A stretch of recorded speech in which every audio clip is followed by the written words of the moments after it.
मैं कमल किशोर जैन हाजिर हूँ आपके सामने अपने चैनल इंग्लिश विद जैन सा में, जिसमें चल रहा है जैन साज इंग्लिश ग्रामर सीरीज।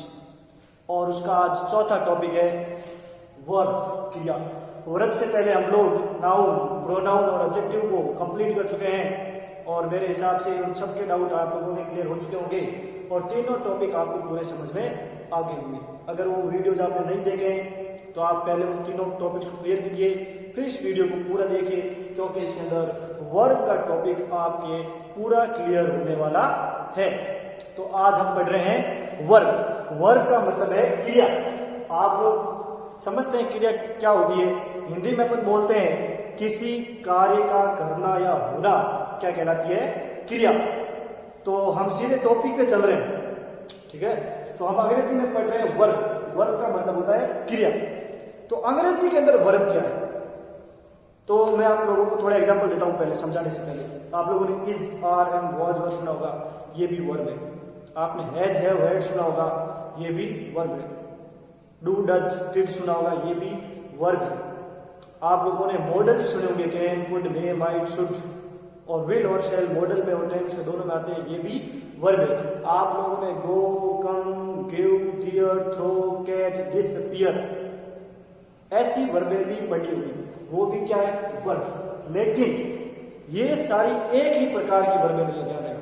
ये सारी अलग अलग प्रकार की वर्बें हैं और इनको पूरे को अपने को अलग अलग समझना है। तो इस प्रकार से वर्ब को 4 भागों में बांटा है। कितने भागों में? 4। आप लोग बस पढ़ते रहिए, आपको आज वर्ब का टॉपिक पूरा क्लियर हो जाएगा। तो वर्ब को 4 किन किन भागों में बांटा है, पहले मैं 4 भागों के बारे में थोड़ा सा बता देता हूं, उसके बाद अपन लाइन से चारों को पढ़ लेंगे तो अपना वर्ब का जो टॉपिक है वो क्लियर हो जाएगा। पहला है हेल्पिंग ऑब्लिक ऑक्सिलरी वर्ब। आप लोगों ने पढ़ा होगा हेल्पिंग वर्ब, सहायक क्रिया जिसे बोलते हैं। तो ये पहला टॉपिक है हेल्पिंग ऑब्लिक ऑक्सिलरी वर्ब। इनको ऑक्सिलरी वर्ब भी कहते हैं। देखिए, हेल्पिंग और ऑक्सिलरी जो वर्ब है वो 2 प्रकार की होती है, ठीक है? कौन कौन सी होती है? एक जिससे टेंस बनता है और एक जिससे मॉडल्स बनते हैं, ध्यान रखना। तो वो टोटल कितनी है, क्या है, मैं आपको पूरा इसके अंदर समझाने वाला हूं, आप लोग देख लीजिए। दूसरा है लिंकिंग वर्ब्स, जिसको बोलते हैं कोपुलेटिव वर्ब्स। इस चीज को ध्यान रखना। अब लिंकिंग वर्ब और कोपुलेटिव वर्ब जो है वो टेंस बनाने में काम नहीं आती है। Possessive verb, possessive verb, possession का मतलब होता है, पजेशन जो बना है वो पजेशन से बना है। पजेस का मतलब होता है रखना। तो आप लोगों ने हैज, हैड का प्रयोग किया होगा, कुछ अपने पास कोई चीज जैसे आई है वो पेन, तो हैव यहां पर पजेसिव वर्ब है। तो अपन इसको भी पूरा कंप्लीट करेंगे। अगला है मैन वर्ब। अब आप लोगों को समझते हो मैन वर्ब को एक्शन वर्ब भी बोलते हैं, ठीक है? जैसे गो, कम, गिव, टेक, ये सारी क्या होती है? Man verb. आगे अपन इन चारों को पूरा विस्तार से पढ़ने वाले हैं। आप केवल समझो कि ये 4 प्रकार की वर्बें, यहां तक आपको चिंता नहीं करना। आगे जब यहां से शुरू करेंगे अपन 1 नंबर से, तो आगे अपने पूरे के पूरे टॉपिक क्या होने वाले हैं? क्लियर होने वाले हैं। तो पहला प्रकार है जो ऑक्सिलरी वर्ब, हेल्पिंग वर्ब। अब ये क्या है? ऑक्सिलरी वर्ब, हेल्पिंग वर्ब क्या होती है?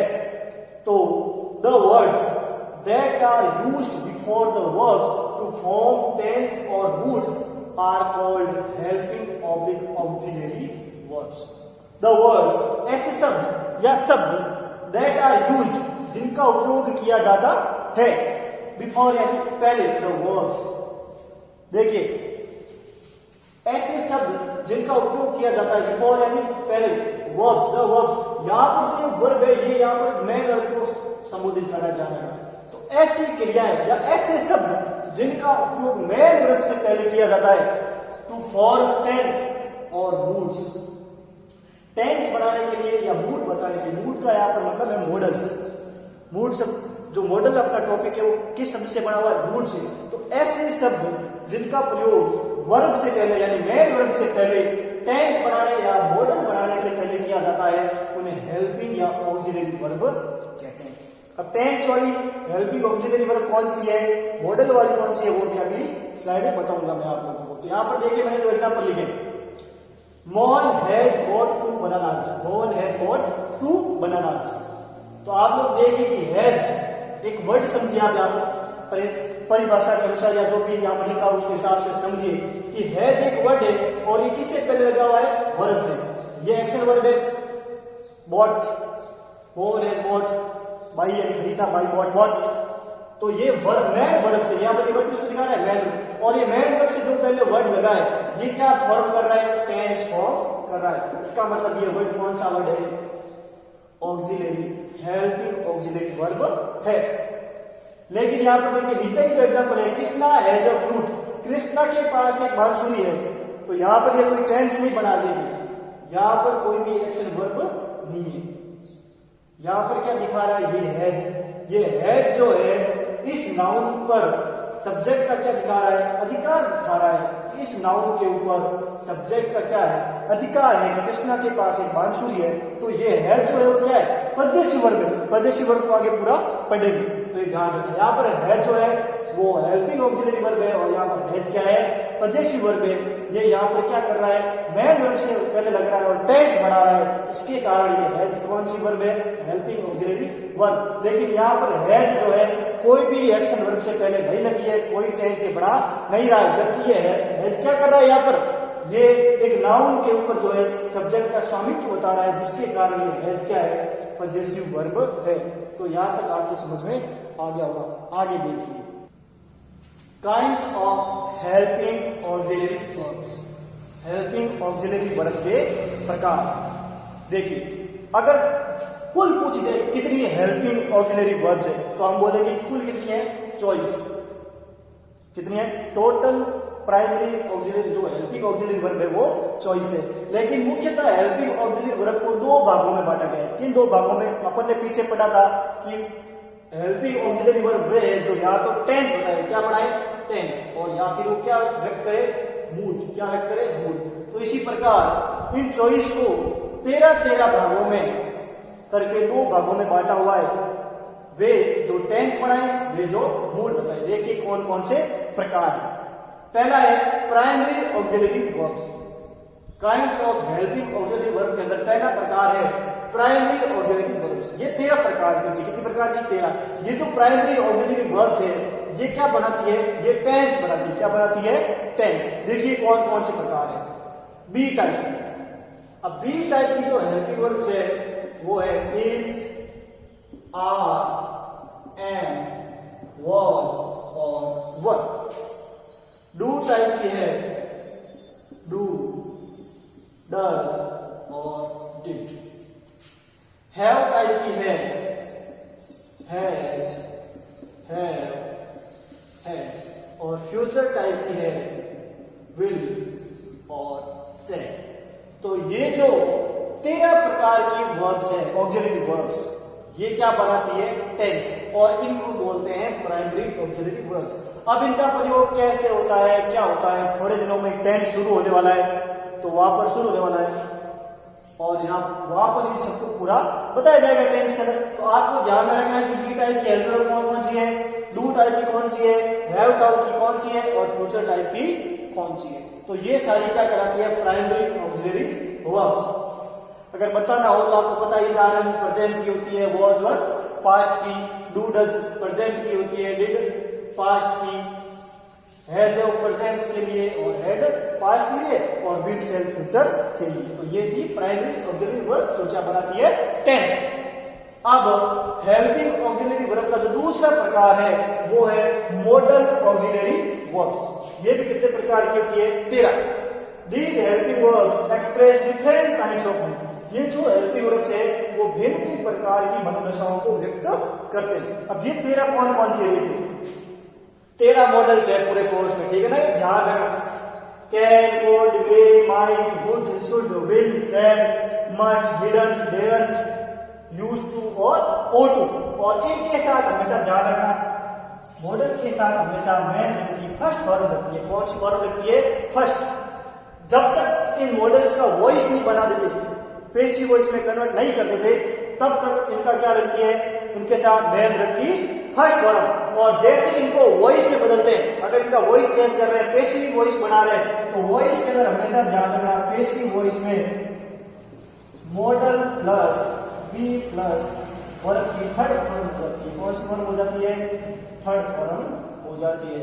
सीधे वाक्यों में मॉडल प्लस मैन वर्ब की फर्स्ट फॉर्म और पेसिव वॉइस अगर बना देते इनका तो मॉडल के साथ बी लग जाएगा और मैन वर्ब की कौन सी फॉर्म हो जाएगी थर्ड। तो 13 और 13 टोटल 26 होती है, लेकिन होती कितनी है कुल 24। वो कैसे देगी? विल और शैल दोनों क्या है कॉमन, क्या है विल शैल का प्रयोग टेंस के लिए भी होता है और विल शैल का प्रयोग मॉडल के अंदर भी होता है, लेकिन दोनों का प्रयोग अलग अलग रूप में होता है दोनों जगह। कैसे होगा यहाँ पर नहीं बताया जा रहा है। आगे जब टेंस पढ़ेंगे और मॉडल्स पढ़ेंगे तो यहाँ वहां पर पूरा एक क्लियर होगा, ठीक है ना। अभी हम वर्ब को समझ रहे हैं कि वर्ब आखिर है क्या और कितने कितने प्रकार की होती है। दूसरा प्रकार पढ़ रहे हैं लिंकिंग वर्ब। कौन सा? Linking verb.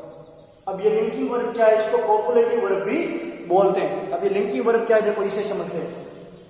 अ वर्ब एक क्रिया दैट डिस्क्राइब जो वर्णन करती है the complement of the subject. देखिए कॉम्प्लीमेंट का मतलब है पूरक शब्द। क्या है पूरक शब्द? ये क्या होता है आगे समझाऊंगा मैं।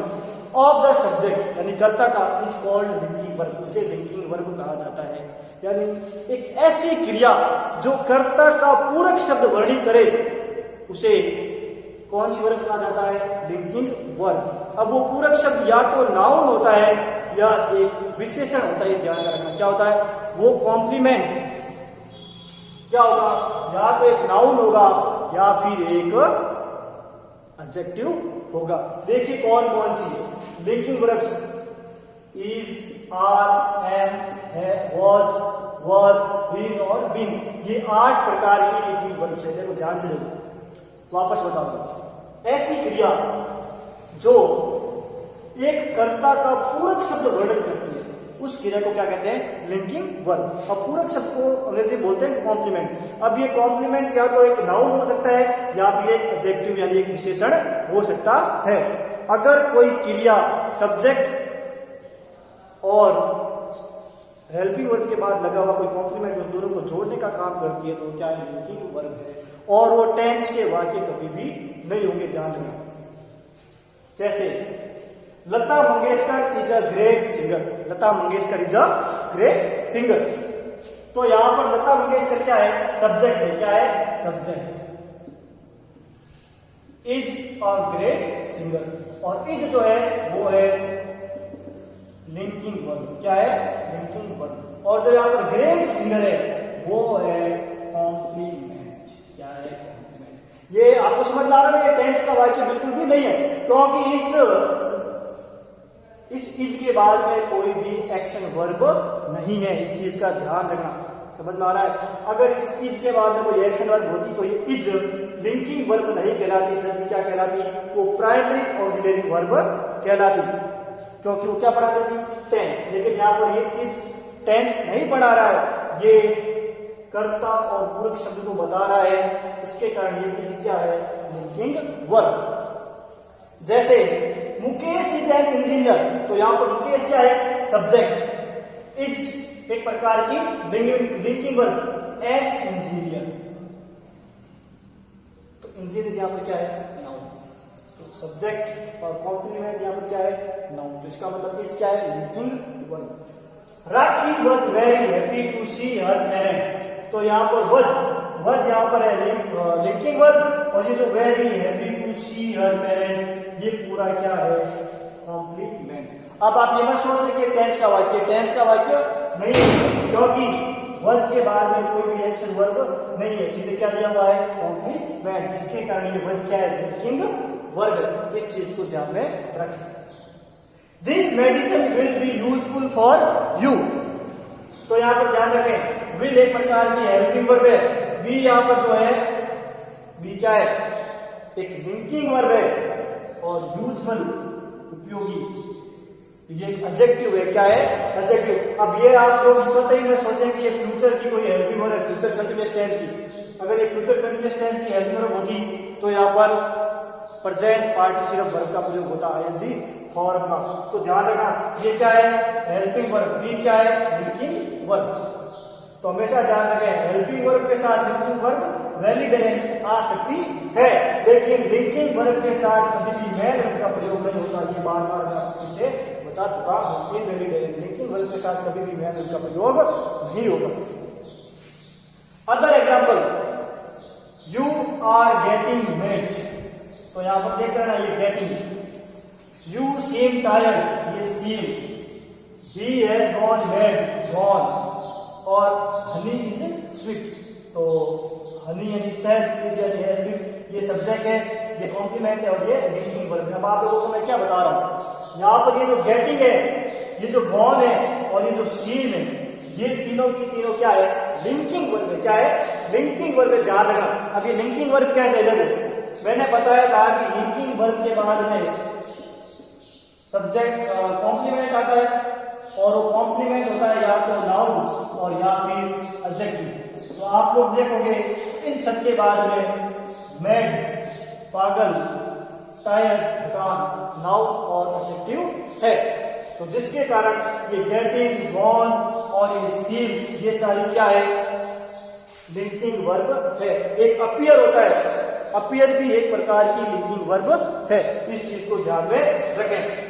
तो मेरे हिसाब से ये आपको लिंकिंग वर्ब समझ में आ गया होगा। अब फिर वापस अगर आपको किसी वाक्य में पूछ ले लिंकिंग वर्ब कौन सी है, तो आपको ये ध्यान में रखना है is, are and was verb, been और बीन के बाद में अगर कोई एक्शन वर्ब नहीं है, सीधा कॉम्प्लीमेंट है, तो इसका मतलब ये सारी क्या है, लिंकिंग वर्ब है। और अगर आपको ऐसे वाक्य मिले गेटिंग मैड, गॉन मैड, सीम टायर्ड, तो आप लोग को ध्यान रखना है कि अगर इन सब ऐसे शब्द के बाद में अगर कोई नाउन और या फिर कोई एडजेक्टिव है, ऑब्जेक्ट नहीं होना चाहिए, ये ऑब्जेक्ट नहीं है, या फिर नाउन या एडजेक्टिव, तो इसका मतलब ये भी कौन सी वर्ब है, लिंकिंग वर्ब है। क्योंकि मैंने बताया हुआ है हेल्पिंग वर्ब के साथ लिंकिंग वर्ब आ सकती है, लेकिन लिंकिंग वर्ब के साथ कभी भी मेन वर्ब का प्रयोग नहीं होता है। तो मेरे हिसाब से लिंकिंग वर्ब आपको समझ में आ गया होगा। तीसरा वर्ब का प्रकार पढ़ रहे हैं अपन, possessive verb. What is possessive verb? देखिए, अ वर्ब एक क्रिया दैट एक्सप्रेस, जो व्यक्त करती है the possession of the subject. The possession of the subject का मतलब है कर्ता का अधिकार ओवर नाउन, एक संज्ञा के ऊपर, are called possessive verb. Possessive क्रिया कहा जाता है, अधिकार बताने वाली क्रिया उसे बोलते हैं। ऐसी क्रिया जो सब्जेक्ट का जो है किसी नाउन के ऊपर अधिकार बताए, तो वो क्रिया क्या कहलाती है, पजेसिव वर्ब कहलाती है। अब आप लोगों को पता होना चाहिए, समझ में आ गई ना ये चीज। तो अब देखो कौन कौन सी होती है possessive verbs, has, have, had, possess, contain, belong और ऑन। अर्थ सबको मालूम है, हैज, हैव, हैड पास में रखने के लिए, अगर वो टेंस का वाक्य नहीं है तो उसका यूज करते, समझा रहा हूं मैं भी आगे। पजेस यानी रखना, कंटेन यानी किसी के अंदर कोई सामान रखना, या किसी के अंदर कोई सामान है तो बताने के लिए, बिलोंग यानी संबंध रखना, ऑन, ऑन यानी खुद के लिए, किसी के खुद के लिए स्वामित्व तो बताने के लिए। ऑन का वैसे मतलब होता है स्वयं। जैसे मैं आपको एग्जांपल बता रहा हूं, ये तो 3, 6, 7 प्रकार के यहां पर लिखे हुए पजेसिव वर्ब्स। अब देखिए, आई हैव अ ब्लैक डॉग, मेरे पास एक काला कुत्ता है। तो यहां पर ये हैव क्या कर रहा है, सब्जेक्ट का क्या बता रहा है, अधिकार किसके ऊपर बता रहा है, ब्लैक डॉग नाउन के ऊपर, जैसा ऊपर लिखा हुआ है उसी के अनुसार। जब कोई क्रिया सब्जेक्ट का किसी नाउन के ऊपर अधिकार बता रही है, तो क्रिया कौन सी, क्या क्या रहती है, पजेसिव वर्ब कहलाती है। तो ये हैव क्या हो गई, पजेसिव वर्ब, क्योंकि ये सब्जेक्ट का इस नाउन के ऊपर क्या बता रही है, अधिकार बता रही है। आई ओन अ कार, इसका मतलब यही है कि मेरे पास एक कार है, ठीक है, या मैं कार रखता हूं, ऐसा नहीं है। आई ओन अ कार है, मेरे पास एक कार है। तो यहां पर कौन क्या कर रहा है, इस सब्जेक्ट का एक कार क्या बता रहा है, स्वामित्व को बता रहा है। और यहां पर क्या है, possessive verb. The cow has a tail, यहां गाय के पास एक पूंछ है, तो हैज क्या कर रहा है, गाय का पूंछ के ऊपर अधिकार बता रहा है। आप लोग ध्यान रखना कि ये जो हैज है वो हेड है, अपन ने प्राइमरी ऑक्सिलरी वर्ब के अंदर भी पढ़ा था, लेकिन प्राइमरी ऑक्सिलरी वर्ब के बाद में क्या आती है, मेन वर्ब आती है, यानी एक्शन वर्ब आती है। इनके बाद में एक्शन वर्ब आपको दिख नहीं रही है, इसका मतलब ये टेंस के वाक्य नहीं है। ये कौन सी वर्ब कहलाएगी, तो पजेसिव वर्ब। जैसे India has some nice scientist, Bharat के पास कुछ अच्छे वैज्ञानिक है। तो यहाँ पर सब्जेक्ट का इस नाउन के ऊपर क्या है, और इसके कारण क्या है पजेसिव वर्ब। अब मैंने यहाँ पर कोई एग्जाम्पल लिखे हैं, आप लोगों को समझाएंगे एक्स्ट्रा नॉलेज। मैं पहले आपको बोल देता हूं, जब किसी देश का नाम एक टीम के लिए प्रयोग किया जाए, किसके लिए? एक टीम के लिए, तो वो देश का नाम सब्जेक्ट के रूप में प्लूरल बन जाता है, यानी उसके साथ हमेशा प्लूरल वर्ब का प्रयोग होता है। इस चीज का ध्यान रखना। कौन सी वर्ब का? प्लूरल वर्ब का। देखिए कैसे, India has 4 fast bowlers. Bharat के पास 4 तेज गेंदबाज है। तो भारत यानी क्या? यहां पर भारत की क्रिकेट टीम की बात हो रही है, तो क्रिकेट टीम की बात होने पर अगर यहाँ पर पजेसिव वर्ब लगानी है, तो जब मैंने अभी बताया देश का नाम टीम के लिए प्रयोग हो गया, तो कौन सी वर्ब लगेगी? प्लूरल लगेगी। तो है उनमें से प्लूरल कौन सी है? तो किसका प्रयोग होगा? है होगा। India are strong team. अगर मैं बोलूं कि भारत एक मजबूत टीम है, भारत एक मजबूत दल है, तो यहाँ पर भारत किया किसके लिए? किसी न किसी टीम के लिए होगा, हॉकी की टीम, फुटबॉल की टीम या क्रिकेट की टीम के लिए, कि वो एक मजबूत दल है। तो अगर टीम के रूप में यहाँ पर इंडिया का प्रयोग हुआ है, तो उसके साथ में प्लूरल वर्ब का प्रयोग होगा। इसलिए यहाँ पर इज लगा करके क्या आ गया? आपको ध्यान रखना, ठीक है। जब किसी देश का नाम टीम के रूप में, टीम के लिए प्रयुक्त होता है, तो उसके साथ प्लूरल वर्ब का प्रयोग होता है। इसको अपने को ध्यान में रखना है। वर्ब का चौथा प्रकार और अंतिम प्रकार, मेन वर्ब, मुख्य क्रिया, जिसको अपन एक्शन वर्ब भी बोल देते हैं, और केवल वर्ब, ये भी इसके लिए प्रयुक्त करते हैं। तो इसको अपन पढ़ेंगे, इसको समझेंगे और पूरा करेंगे। इसको पढ़ते ही वर्ब का पूरा टॉपिक आपके क्लियर हो जाएगा। तो मेन वर्ब, मुख्य क्रियाएं क्या है? तो अ वर्ड, एक शब्द दैट डिनोट्स, जो संकेत करता है, जो बताता है हैपनिंग। हैपन का मतलब होता है घटित होना, कि एक शब्द जो बताए क्या घटित हो रहा है, और या फिर डूइंग एन एक्शन, एक कार्य को करना, कुछ कॉल्ड वर्ब से वर्ब कहा जाता है। यानी एक शब्द जो बताए कि क्या घटित हो रहा है, या फिर ये बताए कि क्या कार्य हो रहा है, क्या कार्य किया जा रहा है, उसी शब्द को क्या बोलते हैं? वर्ब बोलते हैं, मुख्य क्रिया बोलते हैं। तो ध्यान रखना, मेन वर्ब को वर्ब से भी संबोधित कर सकते हैं, एक्शन वर्ब से भी संबोधित कर सकते हैं। तो अब देखिए, आप लोग जानते हैं मेन वर्ब कौन कौन सी होती है, आप लोगों ने पढ़ी होगी। Go, come, eat, drink, laugh, throw, weep, swim, take, drive, push, pull, बहुत सारी वर्बें आप लोगों को आती होगी। तो यहाँ पर मैंने थोड़े से एग्जाम्पल लिखे, 4-5 एग्जाम्पल ज्यादा नहीं लिखे, क्योंकि अपन समझ रहे हैं जब वर्बें पढ़ाई जाएगी, इसके रूप पढ़ाई जाएंगे, तो वहां पर बहुत सारी वर्बें आपको सिखाई जाएगी, उसके वीडियोज भी आएंगे। तो मैंने यहाँ पर कुछ 2 चीजें लिखी थी। मेन वर्ब, या इसको एक्शन वर्ब बोलते हैं, इसको बोलते हैं प्रेडिकेटर। प्रेडिकेटर का मतलब होता है भविष्य वक्ता, अनुमान लगाने वाला। तो मेन वर्ब क्या करती है? अनुमान लगाती है कि आगे क्या होने वाला है। जैसे मैं एक वाक्य बोलता हूं, आई एम ड्रिंकिंग, और मैंने पीछे लास्ट में डैश डैश कर दिया, तो यहाँ पर मेन वर्ब क्या है? ड्रिंक, ड्रिंकिंग एंड, पी रहा हूं। तो ये प्रेडिकेट कर रहा है कि ये कुछ पी रहा है। क्या पी रहा है? वो तो क्या है, उसका अनुमान लगाना पड़ेगा। तो ये मेन वर्ब क्या करती है? प्रेडिकेट कर रही है कि ये मेन वर्ब क्या गया? ड्रिंक एंड, पीना, यानी आगे किसकी बात हो रही है? कुछ पीने की बात हो रही है। क्या पी रहे हैं? तो उसने वो प्रेडिकेट कर लिया कि क्या कर रहा है? कुछ पी रहा है। जैसे एक सेंटेंस के अंदर सब्जेक्ट प्लस प्रेडिकेट, प्रेडिकेट के मतलब देखो, मेन वर्ब को बोलते हैं प्रेडिकेटर, लेकिन अपन सब्जेक्ट या डूअर जिसको बोलते हैं, उसके बाद के पूरे वाक्य को बोल सकते हैं प्रेडिकेट, यानी कर्ता के बारे में कही गई बात। एक एग्जांपल से देखिए, birds fly in the sky freely. तो यहाँ पर जो फ्लाई है वो मेन वर्ब है, इसको प्रेडिकेटर बोल सकते हैं। इसको क्या बोल सकते हैं? प्रेडिकेटर, कि पक्षी क्या कर रहे हैं? उड़ रहे हैं। अब प्रेडिकेट का प्रेडिकेट, यानी उस बर्ड के बारे में क्या बात कही गई है, पूरी बात क्या कही गई है, तो वो क्या कर रहे हैं? In the sky freely. ये क्या है? प्रेडिकेट है, कि वो आकाश में क्या कर रहे हैं? उड़ रहे हैं। कहां पर उड़ रहे हैं? आकाश में उड़ रहे हैं। तो फ्लाई है प्रेडिकेटर, और इन द स्काई फ्रीली क्या है? प्रेडिकेट, कर्ता के बारे में कही गई बात। तो मेरे हिसाब से आपको प्रेडिकेटर और प्रेडिकेट समझ में आ गया होगा। मैं थोड़ा वापस सुन रहा इसको, कि मेन और एक्शन वर्ब को प्रेडिकेटर बोलते हैं, और जो पूरी बात है वो क्या प्रेडिकेट कर रहे हैं, कौन सी बात कर रहे हैं, वो क्या कराती है? आगे वाला डूअर और पीछे का अंत वाला प्रेडिकेट कहलाता है। अब बात करते हैं फॉर्म ऑफ अ वर्ब। ये तो सामान्य जानकारी, इसको केवल ध्यान में रखने के लिए, कोई ज्यादा इंपॉर्टेंट नहीं है इसको जानना। Form of a verb. अब फॉर्म आप जानते हैं कर्ता के रूप, first form, second form, third form, आपने वर्ब की सुनी होगी, तो यहाँ पर वो अपन पढ़ रहे। मुख्यतः होते कितने हैं? 3, लेकिन मैंने यहाँ पर 2 प्रकार और लिखे।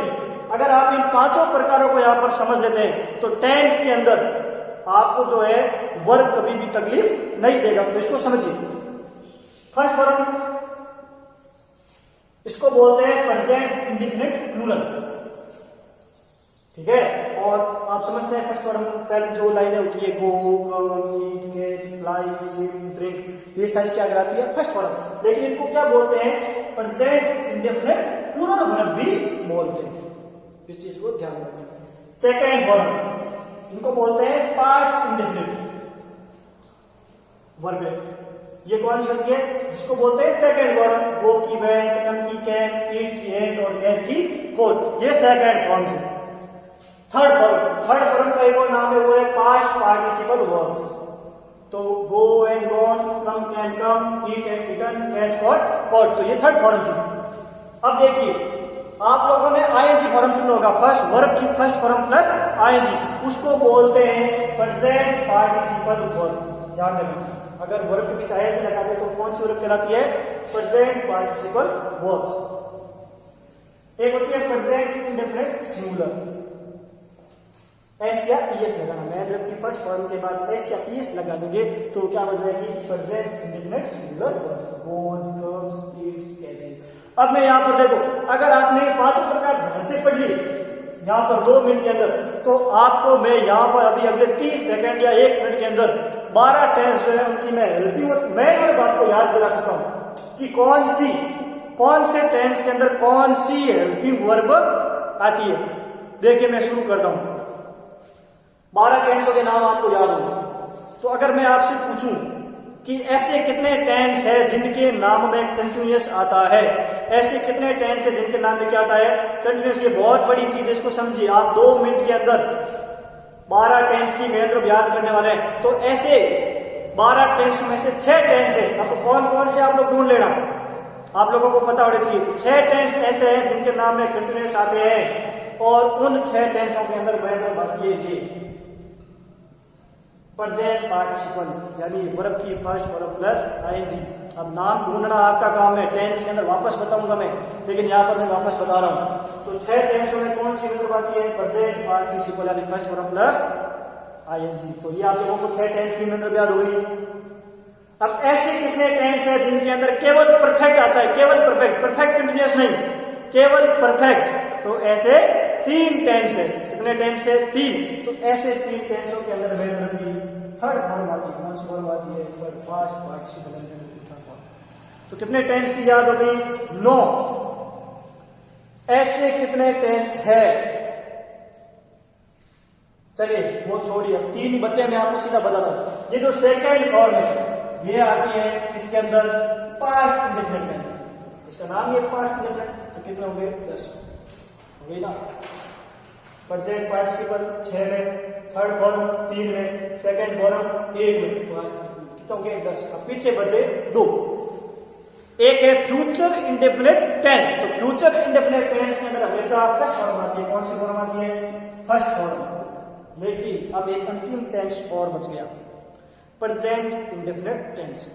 अब 2 टेंस यहाँ पर, प्रेजेंट इंडेफिनिट प्लूरल और प्रेजेंट इंडेफिनिट सिंगुलर। तो आपको ध्यान रखना है, प्रेजेंट इंडेफिनिट के अंदर अगर अफर्मेटिव सेंटेंस है और सब्जेक्ट प्लूरल है, present indefinite tense, subject affirmative sentence और सब्जेक्ट प्लूरल है, तो कौन सी आएगी? First form, present indefinite plural. लेकिन present indefinite tense subject plural नहीं है, सब्जेक्ट सिंगुलर है, और या फिर नेगेटिव है, इंट्रोगेटिव नेगेटिव है, डब्ल्यू वाला है, तो सब्जेक्ट कौन से है? Present indefinite singular verb. तो मेरे हिसाब से आपको ये 12 टेंसों की मेन वर्ब्स याद हो गई होगी। काइंड्स ऑफ वर्ब्स, वर्ब के प्रकार। अभी अपन ने पीछे पढ़े the form of verbs, main verb के रूप, first form, second form, third form. अब हम पढ़ रहे हैं मुख्य क्रिया के प्रकार कौन कौन से। तो मैं आपको बता दूं ये 3 प्रकार के, कितने प्रकार के? 3। तो तीनों प्रकारों को जैसे ही हम पढ़ लेंगे वर्ब का टॉपिक पूरा आपके खत्म हो जाएगा। तो देखिए पहला प्रकार है ट्रांजिटिव वर्ब्स। अब ट्रांजिटिव वर्ब्स कैसी होती है? ट्रांजिटिव वर्ब्स का मतलब है ट्रांजिटिव मेन वर्ब्स। तो a verb which has an object with it, यानी एक ऐसी मुख्य क्रिया जिसके साथ क्या रहता है? ऑब्जेक्ट आता है, कर्म आता है। तो आप लोग ऑब्जेक्ट समझते हैं, कर्म, ठीक है। तो ऐसी क्रियाएं जिनके साथ क्या होता है? हमेशा एक कर्म होता है। तो वो देखिए, तो eat, buy, sell, throw, catch, ties, match, push, pull, motivate, help, arrange, teach और बहुत सारी ऐसी वर्ब्स है। तो आप लोगों को ध्यान में रखना है कि कुछ ऐसी क्रियाएं भी है जिनके साथ ऑब्जेक्ट नहीं आता है और कुछ ऐसी क्रियाएं हैं जिनके साथ ऑब्जेक्ट आता है। तो ऐसी क्रियाएं जिनके साथ ऑब्जेक्ट होता है उनको क्या बोलते हैं? Transitive verb. तो आपको अगर किसी वाक्य में ट्रांजिटिव वर्ब पूछे है कि नहीं है तो आपको देखना है कि उस मेन वर्ब के बाद में ऑब्जेक्ट है या नहीं। ऑब्जेक्ट है, इसका मतलब वो मेन वर्ब क्या है? Transitive verb. दूसरा प्रकार है, देखिए इससे पहले, teach and give. Teach and give are ditransitive verbs, यानी डाइट्रांजिटिव का मतलब है 2 ऑब्जेक्ट होना। यानी टीच और गिव ऐसी मेन वर्ब है जिनके साथ हमेशा कितने ऑब्जेक्ट लगते हैं? 2 ऑब्जेक्ट लगते हैं। इसका ध्यान में रखें। अब है इंट्रांजिटिव वर्ब्स। अब इंट्रांजिटिव वर्ब्स क्या होती है? A verb which has no object with it, यानी ऐसी मुख्य क्रिया जिसके साथ ऑब्जेक्ट नहीं होता है उनको क्या बोलते हैं? Intransitive verbs. जैसे go, come, walk, run, stand, swim, fly, sleep, laugh, cry, exercise, meditate, die, pray, clap और भी बहुत सारे। यहां पर मैंने इतने सारे एग्जांपल लिखे। तो ये सारी क्या है? इंट्रांजिटिव वर्ब्स है, क्योंकि इनके साथ ऑब्जेक्ट का प्रयोग नहीं होता है। इंट्रांजिटिव वर्ब की पेसिव नहीं बनती। वॉइस है, पेसिव वॉइस बनाते हैं अपन, एक्टिव वॉइस से पेसिव वॉइस। तो हमेशा ध्यान रखें, एक्टिव वॉइस से पेसिव वॉइस बना रहे हैं और यदि उस इंग्लिश के सेंटेंस के अंदर इंट्रांजिटिव वर्ब है तो उस वाक्य का कभी भी पेसिव वॉइस नहीं बनेगा।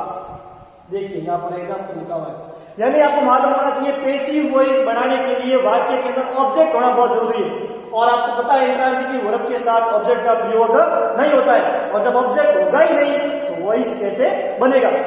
जैसे the boys are swimming in the river, लड़के नदी में तैर रहे हैं। लड़के नदी में तैर रहे हैं तो ऑब्जेक्ट तो है ही नहीं। ही वेंट टू जोधपुर, वह जोधपुर गया, तो यहां पर भी ऑब्जेक्ट नहीं है, प्लेस है दोनों में। अगला है she gave me a piece of rose, उसने मुझे एक गुलाब दिया।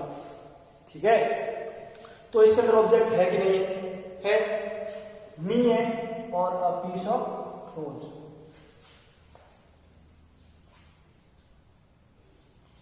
सी gave me a piece of rose, तो यहां पर मी भी एक ऑब्जेक्ट है और अ पीस ऑफ रोज भी एक ऑब्जेक्ट है। यहां मैं आपको एक ऑब्जेक्ट के बारे में एक छोटी चीज और बता दूं, मी जो है वो है एक इनडायरेक्ट ऑब्जेक्ट। क्या है?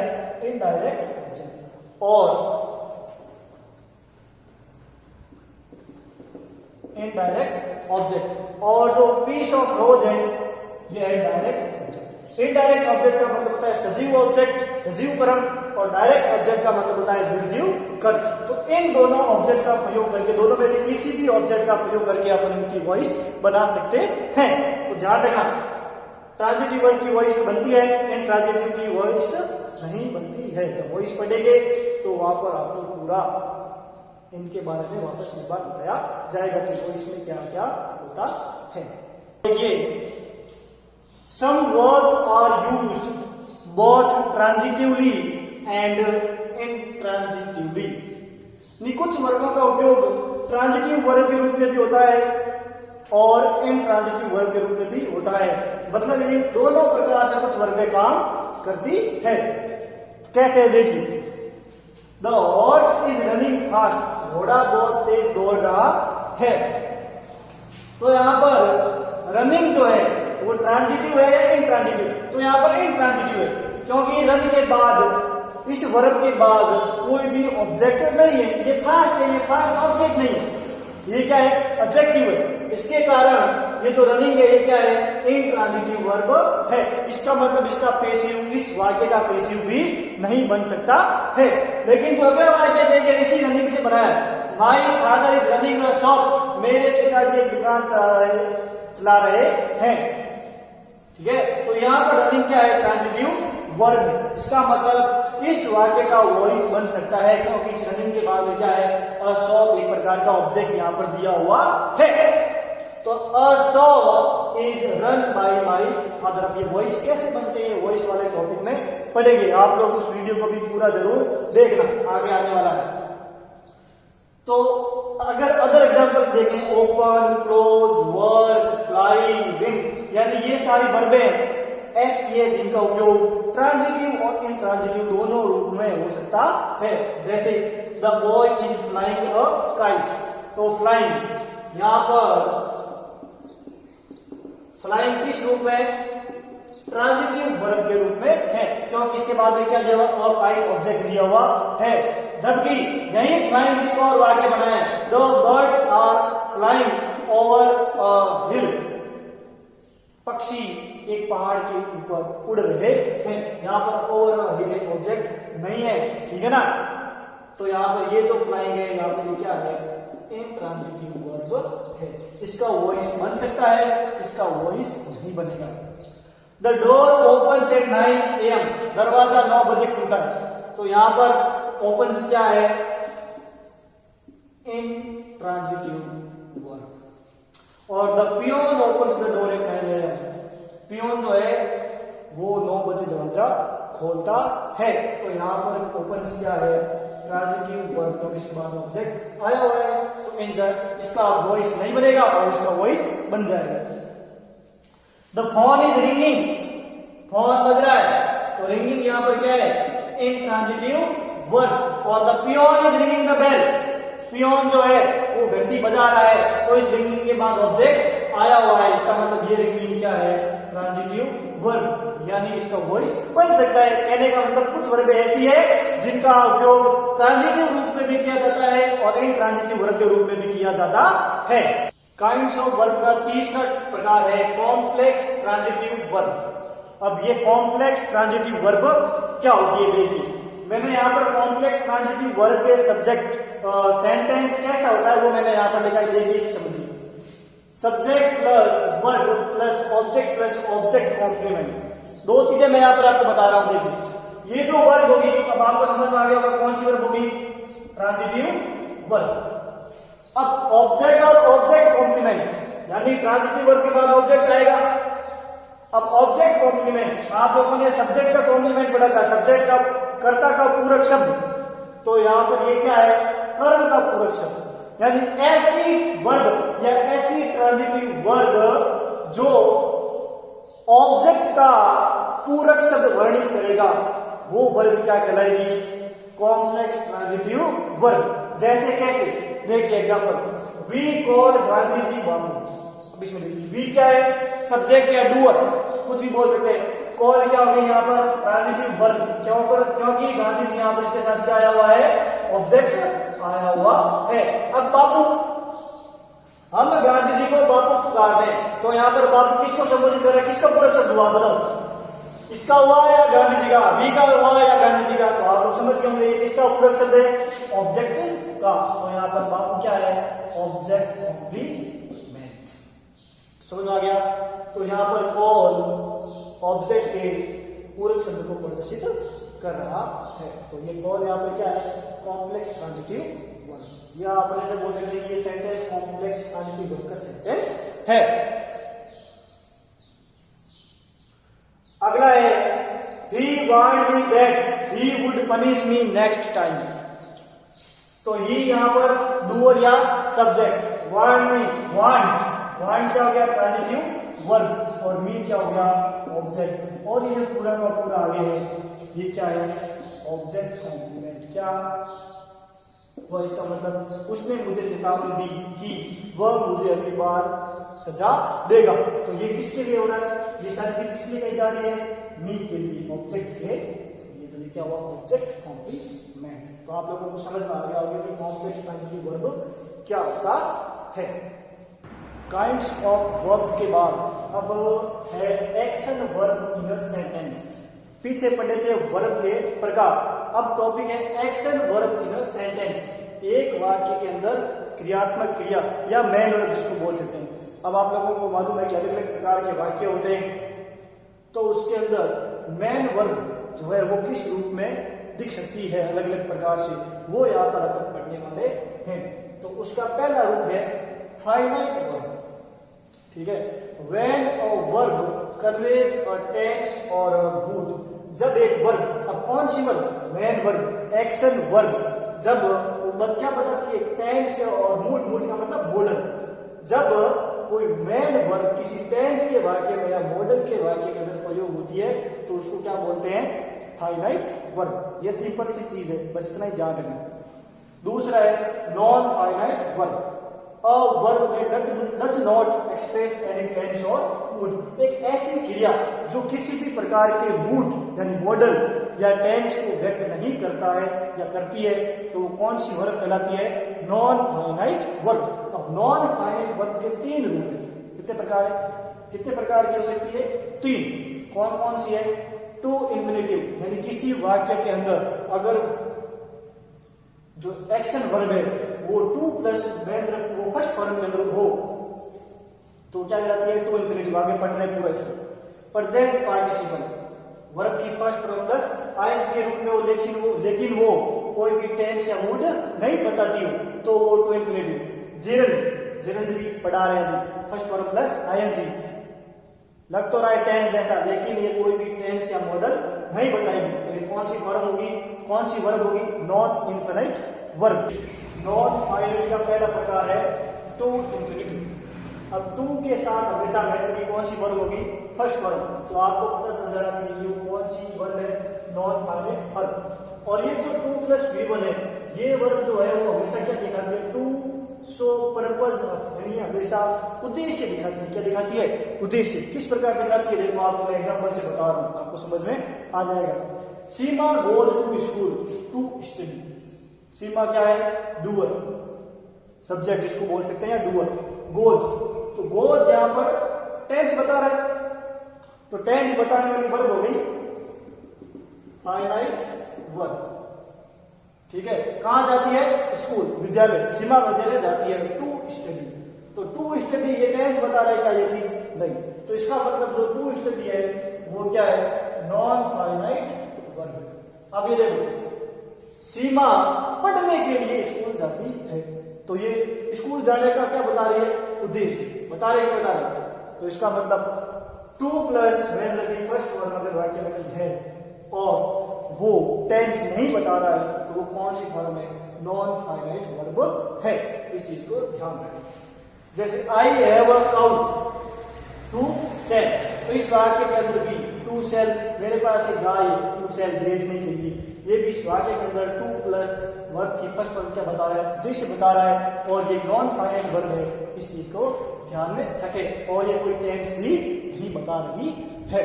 तो ये है पहला, टू प्लस इन्फिनिटिव। समझ में आ गया होगा सबको। दूसरा है प्रेजेंट पार्टिसिपल, यानी वर्ब की फर्स्ट फॉर्म प्लस आईएनजी।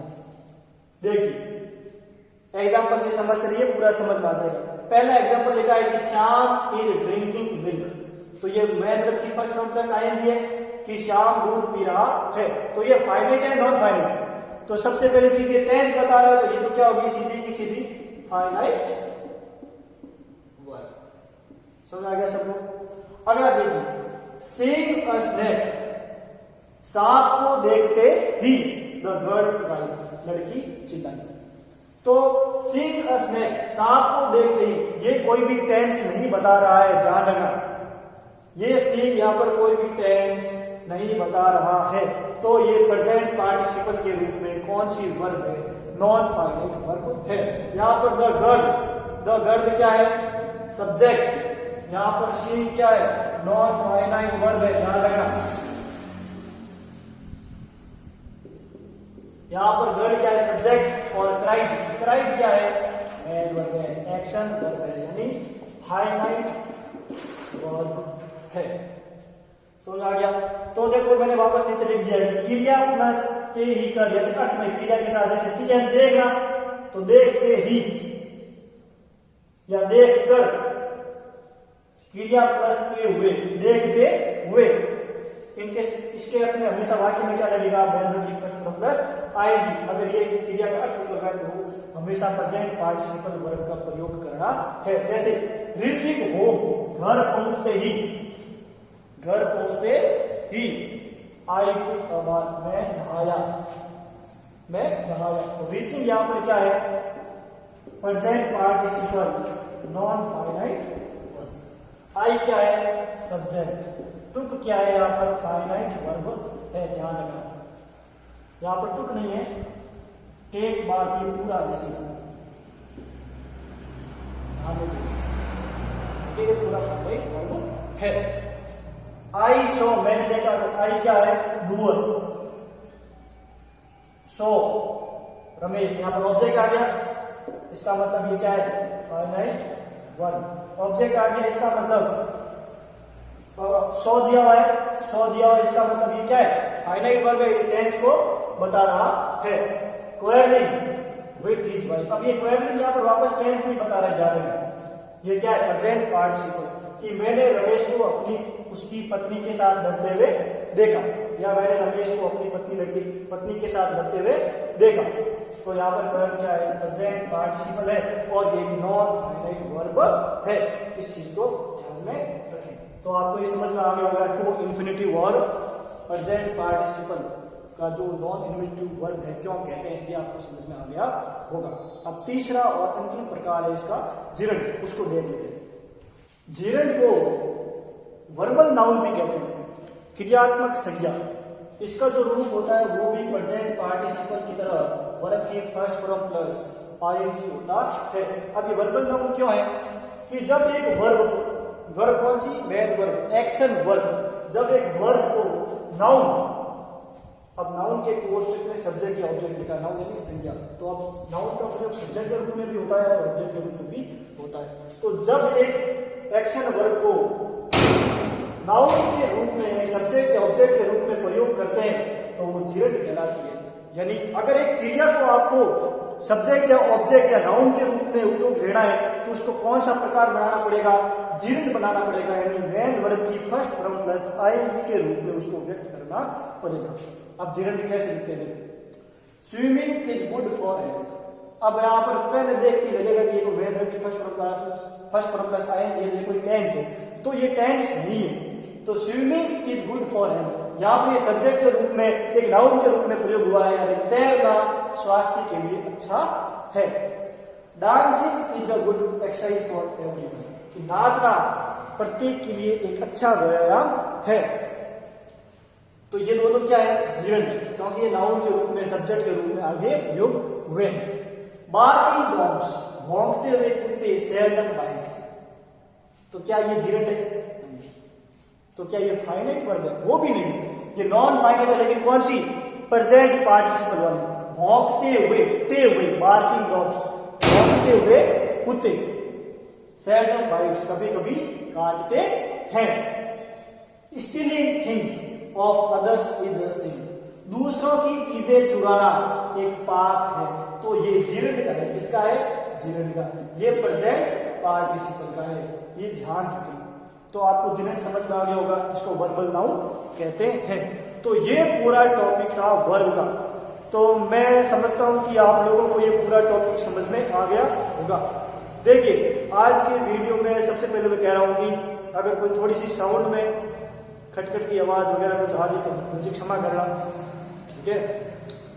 और आगे से मैं इसका ध्यान रखने वाला हूँ। और बात रही वर्ब टॉपिक की, तो मेरे हिसाब से आपको जितना भी वर्ब के अंदर पढ़ाया है वो पूरा आपको समझ में आ गया होगा। अगर समझ में नहीं आया है तो आप वीडियो को एक बार वापस देखिए, मुझे पूरा यकीन है कि आपको पूरा समझ में आ जाएगा। तो अब अपने पार्ट ऑफ स्पीच के 4 टॉपिक हो चुके हैं, नाउन, प्रोनाउन, एडजेक्टिव और वर्ब। इन चारों टॉपिक आप इन चारों टॉपिकों को आप लोग क्लियर कर लीजिए, पूरा पढ़ लीजिए, समझ लीजिए। ये चारों टॉपिक आपको कहीं भी समस्या देने वाले नहीं होंगे, ये मेरी गारंटी आप लोगों को। तो अगली बार अगले में अपन पढ़ने वाले एड वर्ब, क्रिया विशेषण। अगला जो टॉपिक, अगला जो लेक्चर होगा अपना, वो होगा एड वर्ब। तब तक के लिए आप इस वीडियो को पूरा देखिए, सबके साथ शेयर करिए और मेरे चैनल इंग्लिश जैन शाह को सब्सक्राइब करिए। सब्सक्राइब करने के साथ साथ बेल आइकन को भी दबाइए, क्योंकि नोटिफिकेशन पहुंचाने के लिए वो बहुत जरूरी है। तो इस चीज का ध्यान रखिए। तो आप मेरे चैनल को सब्सक्राइब, शेयर करें, वीडियो को लाइक करें। आपको कोई सुझाव हो तो कमेंट सेक्शन आप लोगों के पास है, उसको भर दीजिए आप लोग कमेंट कर करके। तब तक के लिए धन्यवाद। राम राम, जय जिनेन्द्र।